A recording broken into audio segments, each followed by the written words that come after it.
વડોદરાના 4 શિક્ષક મિત્રો પાવાગઢ દર્શનાર્થે ગયેલા પરત ફરતી વખતે ખાંડિયાવાળા નર્મદા કેનાલમાં 2 શિક્ષક ડૂબ્યા।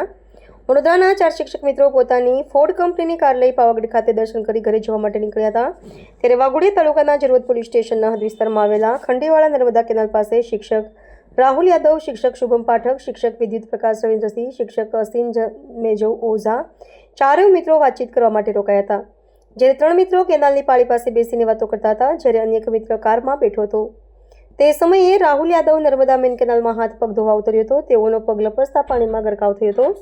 શુભમ પાઠકની નજર પડતા રાહુલ યાદવને ડૂબતા બચાવવા માટે કેનાલમાં પડ્યો હતો, પરંતુ પાણીના વહેણમાં બંને શિક્ષક તણાયા હતા। કેનાલ બહાર ઉભેલા 2 શિક્ષક અસીન જય ઓઝા અને વિદ્યુત પ્રકાશ રવિન્દ્રસિંહે ઝરોદ પોલીસ સ્ટેશનમાં જાણ કરી હતી। ઝરોદ પોલીસ ઘટના સ્થળે પહોંચી તપાસ હાથ ધરી હતી અને હાલોલ ફાયર બ્રિગેડ દ્વારા બંને પાણીમાં ગરકાવ થયેલા શિક્ષકોની શોધખોળ હાથ ધરી હતી। 4 શિક્ષકોમાંથી 3 શિક્ષકો યુપી બિહારના, જ્યારે એક શિક્ષક ઝારખંડના હોવાનું અને વડોદરામાં જુદા જુદા વિસ્તારોમાં રહી કોચિંગ ક્લાસ ચલાવતા હોવાની માહિતી પોલીસ પાસેથી જાણવા મળી।